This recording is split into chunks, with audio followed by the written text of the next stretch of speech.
Good morning. My name is Martin Riseley, and I'm here to talk a little bit about Mozart specifically this morning. I don't have a lot of time.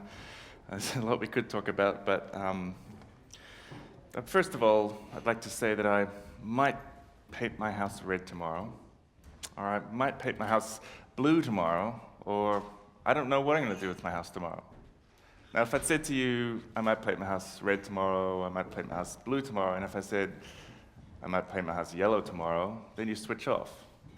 But the dialectic, the oratory, where you get the same thing twice, and then the third time it's changed, it's common right back to Seneca and Cicero and all the great orators of the 20th century up to Obama today.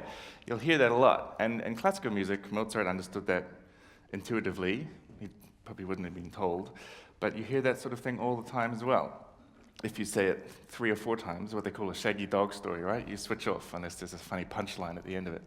So in one of the concertos you hear that the contestants are playing right now, and it begins with 1, 2, 3, and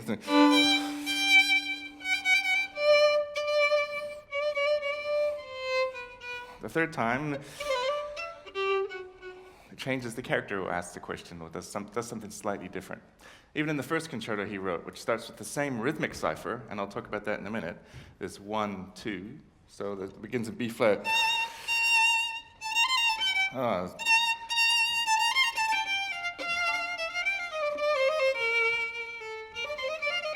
And then it changes. I feel like the Boeing. It's been a long time.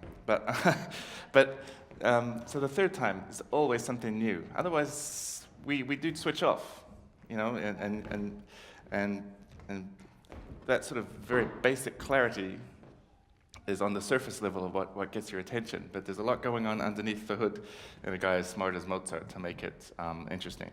An example to compare with is a composer that my old polyphony professor in New York would have called a flat-footed composer. One of the flat-footed composers like Telemann. And this isn't Telemann, but this is a guy who wrote a viola concerto by Stamitz in the Mannheim School. And I'm going to play it in the wrong key because I don't have a viola, because the chords don't work on the violin, so.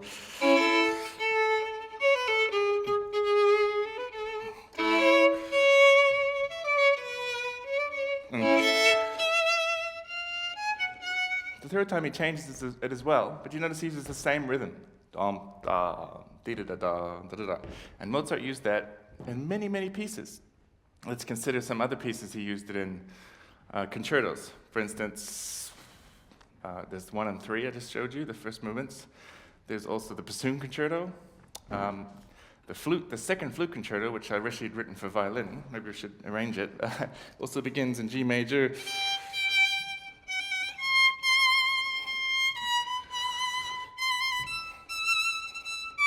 Now, this happened not because he didn't have any other ideas. He wasn't a man who was short on ideas. That's a very big mistake to make. It's a cipher. It's a rhythmic device, and it's a springboard in every one of those pieces to go to somewhere else.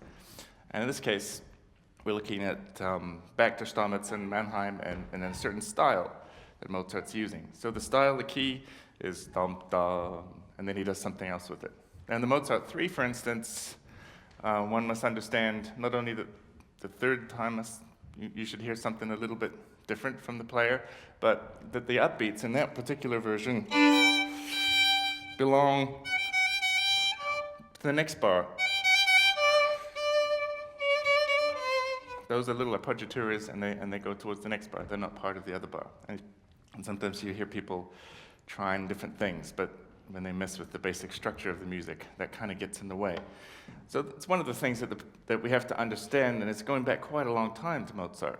This violin is from Mozart's time. It's 1792, I think that's right, 82, something like that. Anyway, in that era. And the further back we go, sometimes it's harder for us and young people today to have a connection to that. So the more we know, the more we look into the music, but we know stylistically of the period, the more that helps us play. But there are other issues that make it difficult as well to play Mozart. And while the violins are exactly the same, almost, the fingerboard is slightly longer now, the strings are different, and there's these chin rests, and some people put contraptions underneath there and things like that. But ultimately, it's really the same that it was in Mozart's time. This is a little bit different. And in that period was undergoing a great change. So the modern bow, well, it works great from Beethoven on, and we can often hear Beethoven concerto, which is written only a few decades later than these Mozart concertos that we're going to hear. You can hear with full modern sound.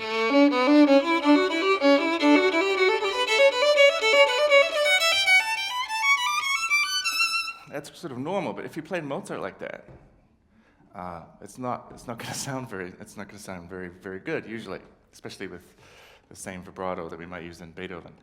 And it's easy to think of it, of course that's the case. Of course that's Beethoven and Mozart. But it's like saying that when I played Douglas Lilburn's Violin Sonata written in 1950, that I should use a very different technique from what I would use if I played a piece by Jack Body that was written 2 years ago.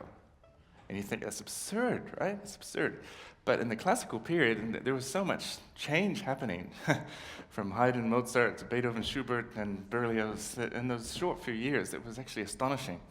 And these bows, there was no standardized bow.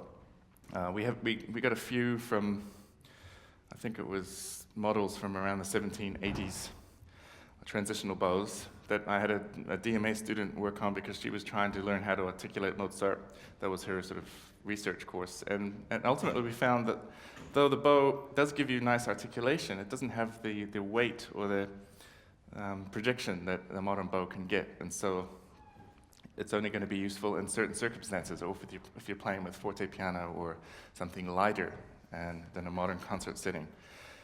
So the modern players, the players you're hearing today, are playing modern bows, and they have to be able to somehow get the articulation, the lightness that you wouldn't necessarily do in the Beethoven concerto, but you've got to get this in the earlier Mozart concertos, and then different nuances. And that's not very easy to do. Do they, with the articulation, if they let the bow do it for them, you'll find that, some of them are using much longer bow strokes and so forth, but that it's harder to hear the differences. When we have in the fifth concerto,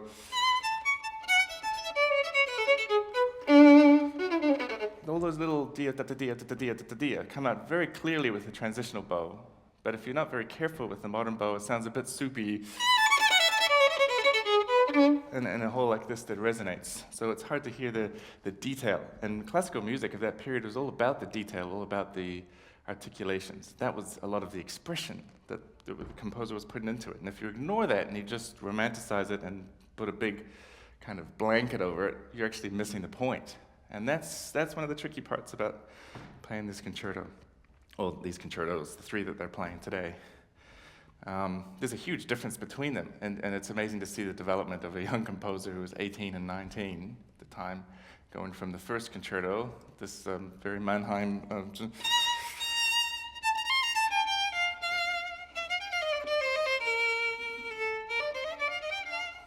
and it uses in the last movement, for instance, the very similar kind of 1, 2, 3 idea.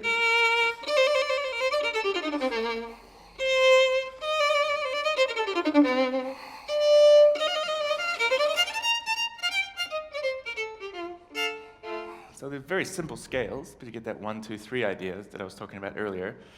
But he got a little bit more sophisticated already by the third concerto, and you can hear him playing with those ideas, and there's a little bit of hints of his operatic genius in some of the contrasting bits that happen. Do they use vibrato or not? Then there's a question. Again, with the modern instrument, there's so much more tension. And in Mozart's time, they didn't use much, if any, sometimes. But if you take a modern instrument, and you can play very softly the opening of the fifth concerto, right, the first 2 notes. You could, and there's a question. They begin on the first and the second beats of the bar, but the orchestra doesn't play. Do you play them like upbeats? Because then the orchestra plays.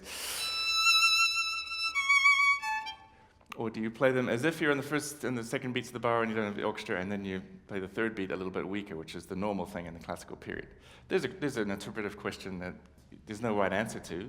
You'll hear different versions of that. But do they vibrate or not? Now, if you play softly like that can be okay. But if you play loudly on a modern instrument without vibrato, it becomes very gnarly, or as Pierre Amoyal was talking in the masterclass in Wellington he gave a few days ago, very artificial. He's absolutely right. There's a natural vibration that occurs anyway with strings, especially open strings, which you don't vibrate on, but there's a lot of oscillation happening because of the openness of it. But when we stop a note, and we don't vibrate on it, we don't release it,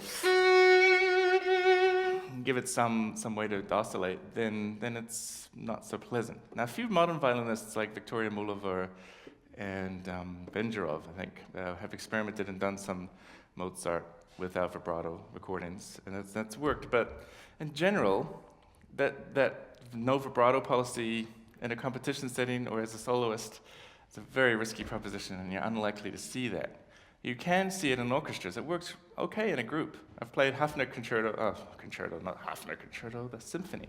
A late symphony of Mozart, famous, you might have heard this one, and entirely without vibrato. And when you get the entire orchestra playing,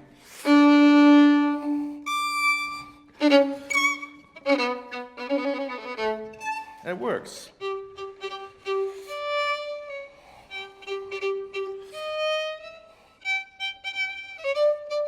Still want to vibrate though, it's terrible, isn't it? So that little rhythm, again, you find that in Mozart hundreds of times, and it's not because he didn't have any other ideas. Precisely the opposite. It was a cipher. It was a something that brought him back to his childhood. It's a little nod to he loved to sit with toy soldiers and play when he was a kid. And of course, as we know, he traveled and didn't get to play video games like the kids of today. He was off on the road playing concerts, starting composing. Not a normal childhood. And I'm sure that for the rest of his very short life, he would look back wistfully, and he was sort of, in a way, as we can read about, stuck in a little bit of his childhood forever, and kept contact with that through little reminders. The piano concerto in F.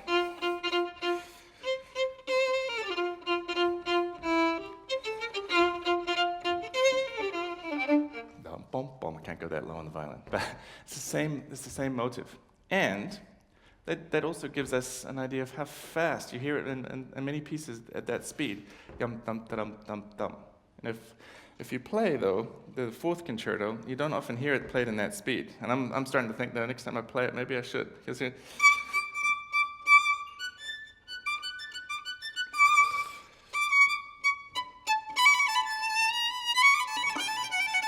make it very, very fast and very virtuosic, quite difficult. But maybe that gives that a little bit of that lightness that he was actually looking for. We're used to hearing it much slower. That's another question that I'm thinking about in terms of connecting with other Mozart works, that you often hear that particular idea or cipher much, much faster. And also in that concerto, when I was 10 years old and I learned it, it was normal to play on the G string, the second subject.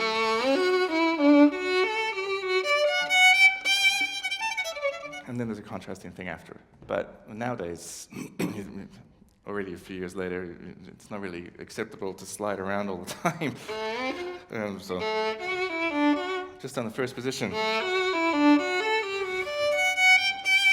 Whether you use vibrato or not, it's a lot better, more classically elegant, and still has a little bit of that contrasting character. So rather than play it all in the G string, that's, I think, what people today would be doing. But even when I was a kid, I was learning it a different way. So things changed even now with how people are approaching this music. So we talked about the use of vibrato. You have to be careful in Mozart not to do too much. What you might do in Beethoven even, you might not get away with, except in the very loudest passages. Going to the fifth concerto, though, there's a huge difference. The step up from the third. He's looking back to Mannheim, and then the fourth, which has this idea of the childhood march. And the fifth concerto, where you're actually It's a new kind of thing when the violin begins with a little cadenza. It's like the Beethoven Emperor begins with piano cadenza. And not only that, the orchestra part at the beginning doesn't even have the theme in it. It has a different theme. You think the theme is...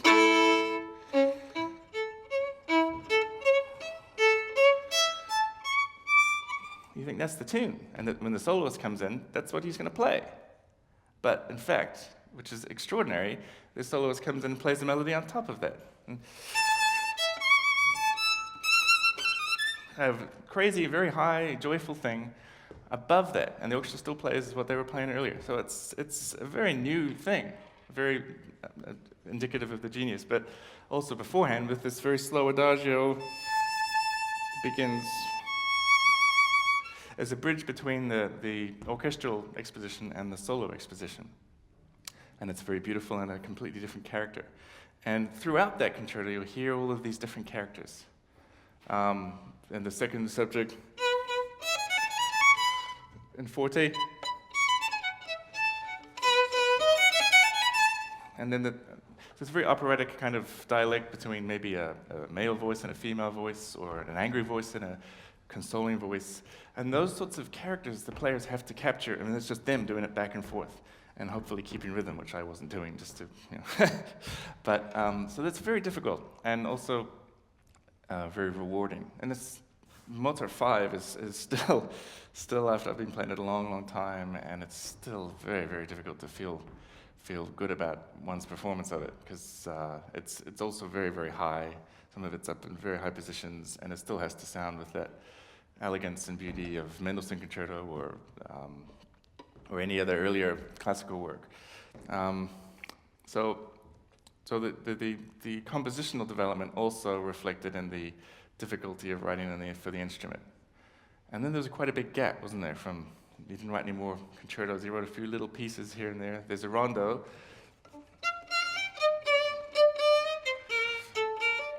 I just did it wrong. And then that rondo is the original third movement of the first concerto, and it's performed separately. There's a C major rondo he wrote a few years later for a friend. There's an adagio in E major, which was the original slow movement of the fifth concerto. But other than that, he sort of went quiet on that, because he was busy doing other things. He was writing, more than 25 piano concertos. We think 26. I'm not sure about one of them, but it's an awful lot of piano concertos, and they're incredibly revolutionary in that genre as well. And one or two operas for which, Mozart's operas are kind of like Shakespeare's plays. They're kind of a pinnacle of human creativity in a dramatic sense, of taking an art form and going into the deepest psychological parts of characters as Shakespeare does, but with this also very accessible and popular kind of aspect as well. And you can take Shakespeare on all sorts of levels as well as you can take Mozart operas. You can just enjoy the tunes. He knew exactly what he was doing with that. But he was also writing a lot of interesting characters, and different, you can spend all your life just studying those. So take 3 operas and take 10 years and go study them, and you're like, wow, you still find this stuff out. That is amazing. So he was busy. Violin concertos, not his high priority. But later in life, when it became to try to write a viola concerto, the idea was that a violin had to be part of that mix in order to, make the projection. So there we have this incredibly great piece at the end of his life, the Sinfonia Concertante, and we're very lucky to have that as well as our violists. Now the other thing that you'll find the difference is cadenzas. Cadenzas at this time was an elaboration of a cadence. And what do you do in a competition setting? Where there isn't a standard or an accepted good cadenza, you probably should write your own. When I was young, I did a Menuhin competition, and I had to play the first concerto, and I wrote my own cadenzas because I didn't find any that I liked. And I've written my own ones for the Haydns and the early Mozart concertos, including the third. But they're very standard cadenzas for the 4 and 5, and you're hearing them mostly here. The Joseph Joachim cadenzas. There's little bits of them that are a little bit, stylistically suspect, because, as we know, Joachim was in the 19th century, and even in the last 20 years, we've learned a lot about performing Mozart that he would have had no connection to. But nonetheless, they're, by a great violinist and a great genius, and they're very, very playable and accessible cadenzas. The third concerto is a little bit of a toss-up. There's a very well-known one by Sam Franco that you've heard here, but it begins with no sort of connection to the actual concerto. It could be in any concerto that's in a major key. You could transpose that to a key. I always think a cadenza should have some kind of thematic or motivic connection. So when I write my own cadenza for the third concerto, I combine there's an orchestral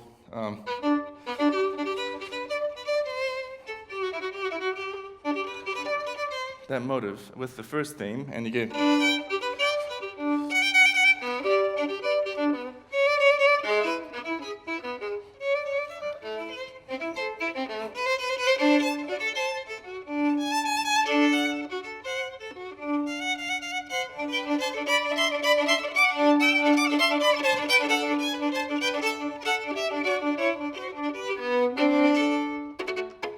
and so on. You get to a different theme. But the cadenza should react to the music that it's just been playing and not make up something completely different, unless you're Beethoven, who did that and a few things, and that's okay. You're Beethoven, you're just going to have good ideas. But I think as a performer, if we're doing cadenzas, we have to use the material that the great composer has given us. Otherwise, it's sort of a little bit arrogant and in a silly way, because, you know, Mozart was smarter than I can even sort of understand how smart he was. So forget it. Just take his music and run with it. You can do different things with it. I just changed a few chords and I went in different directions. And that's I think, one of the purposes of the cadenza. But the ones for the fourth and the fifth concertos by Joachim are, as I said, very, very standard. There's one part in the fifth concerto, in the second movement, that you're not going to hear here, but it goes.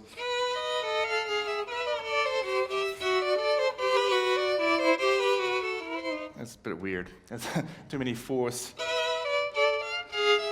You have to be very, very careful or very delicate to make that work. But the rest of them are great. The rest of the things that happen. For instance, at the beginning of the fifth concerto, first movement cadenza, he starts, as he should, on the second inversion. Now that material came out of the second subject in the concerto. And then he develops it, goes backwards and up, down, and runs it around, and then he makes, triple stops and all kinds of virtuosic things. But he uses that material, and it's a very, very good cadenza. So there's no reason, unless I could write a better one, I wouldn't play another one. I would always play that cadenza. Same for the Beethoven. And even the Brahms concerto, I've been trying to write a cadenza for the Brahms because the Joachim is great, but it's quite often there's other concertos that are played, but cadenzas that are played. But until I actually come up with a better one, I'm still going to play the Joachim because it's a pretty amazing cadenza. But it's also an interesting thing for all performers to do, is to work and write their own cadenzas. Helena, who's on the panel here, is one of the judges. She makes her students write their own cadenzas for Mozart concertos, and it's a very good exercise. And sometimes you get some really wild stuff. I mean, one girl who was a composer, and she went off on her own tangent in the Mozart 5 and started to do some gypsy stuff and some very, very wild stuff. And it was a very nice cadenza, but it didn't have a lot of relationship to the source material. But that's what you can do when you're young. And then, you have old guys like us to say, no. But I love that spirit and that energy, and to do things that are different. And you got to push the limits and see what you can get away with. But on a competition aspect, definitely, unless you're, as I said, you're doing one without a standard cadenza like the first concerto, you're really better off playing the master's cadenzas. So you're going to hear those. And then, as I say, the only iffy one is the third concerto. You might hear other ones for that.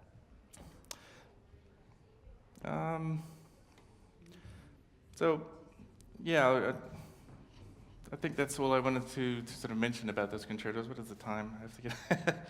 Yeah, I think I'm going to stop now. So just think about how, when you these different interpretations you hear from Mozart, so the classical form, the 1, 2, 3 aspect I talk about, the use of vibrato, the kind of rhythm. Do they bring out the changes and the changes in characters? Those are the sorts of things I'd be listening for, and what is a very, very challenging, especially for younger people who are not, haven't had the time to really read all the history books and learn about things that are so far in the past. So those are the sorts of things I hope you will enjoy as we listen to the second day of all the Mozart concertos. Hope you enjoy. Thank you.